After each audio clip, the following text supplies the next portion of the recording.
Hi, my name is Megan, and I'm doing the role of self-esteem in eating disorders. From research, I have found that self-esteem plays a large role in eating disorders. Self-esteem is defined as a person's attitude towards themselves and evaluation of one's capability to achieve their goals. Low self-esteem and self-criticism are both high risk factors for eating disorders. Self-criticism is also a predictor of the severity of the disorder. Extreme dieting and eating disorders are an individual's effort as a strategy to increase their self-esteem. Another risk factor is perfectionism, having very high expectations for oneself, regardless of the consequences to achieve these perfect goals. You can say that many people have had a diet or fitness routine that may have worked for them and they saw results, but how this becomes a disorder is when your self-worth is weighted on your body image. Your body image and your weight become your worth as a person. This is described as the weight-based self-evaluation schema, or the WBSE. This schema is predominant in anorexia and bulimia.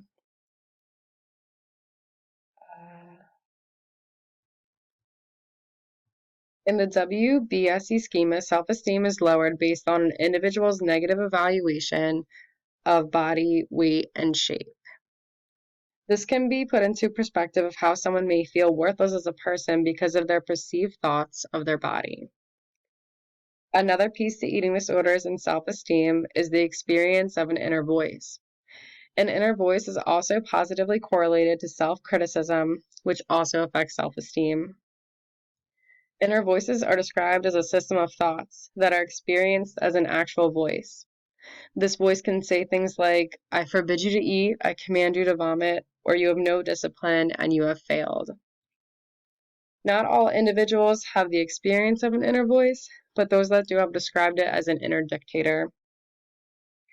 Of those who experience it, 21.4% reported hearing it constantly. This experience has also been described as a mental and psychological battle with themselves of conflicting thoughts by Norm Bose, Akabar, and Campbell's 2014 study.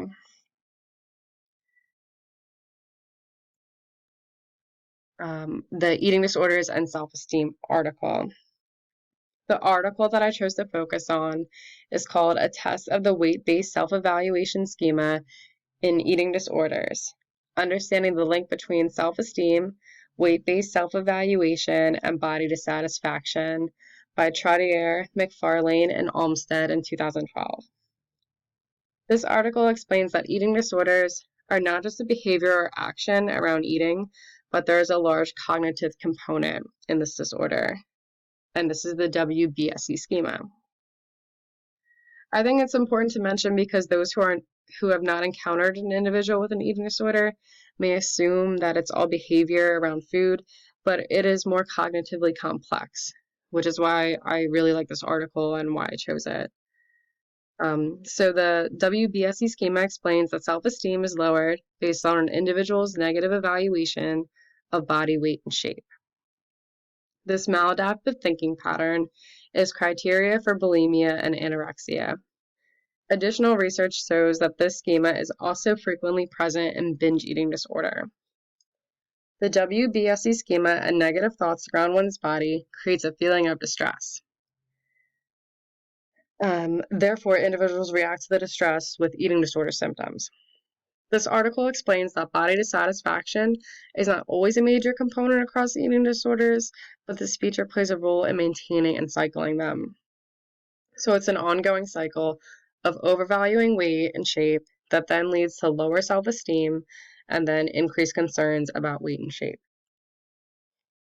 This cognitive component causes individuals to have the behavioral symptoms such as binging, purging, and restricting, a perpetual cycle that fuels itself in this fashion.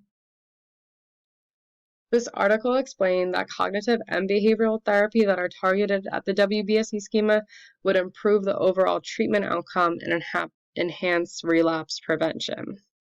Without targeting this cognitive component, recovery is not as successful. And then self-esteem for recovery. Therefore, boosting self-esteem and self-acceptance make individuals resilient to eating disorders. From Norenbos, Akbar, and Campbell's study, they observed that an increase in self-esteem led to a decrease in eating disorder symptoms. Increase in self-esteem also led to an increase in weight and a decrease in eating disorder symptoms. I think there's a lot of hope for recovery despite the severity of the illness. And I suppose this can be a takeaway piece for other parts of our lives as well. Focusing on our self-esteem and self-acceptance may make us resilient to many other obstacles in our lives. And now here is our video, and this is a first-person account of a person with a binge eating disorder.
I got a sandwich.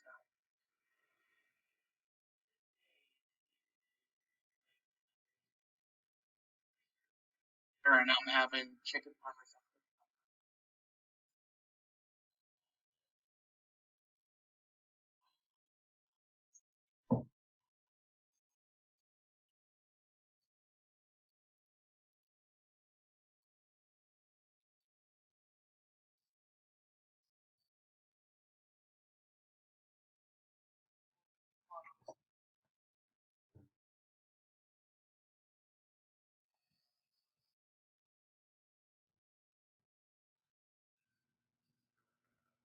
It's not third grade.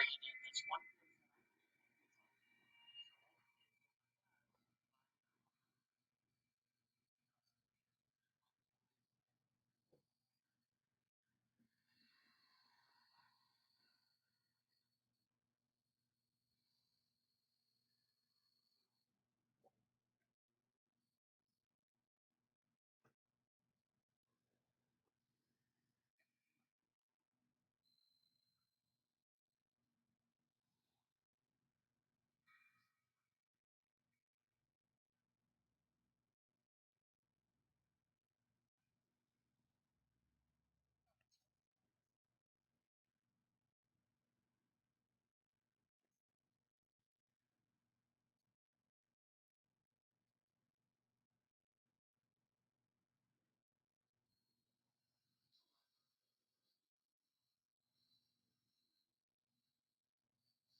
monthly exchanges for that meal.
That wolf now.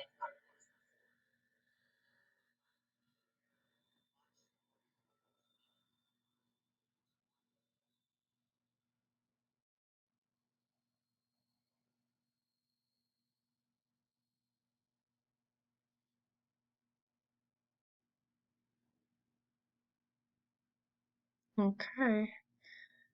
And here are our additional national resources for eating disorders. And then here's our reference slide. Thank you all for the generosity of your time, and I hope everyone has a good week.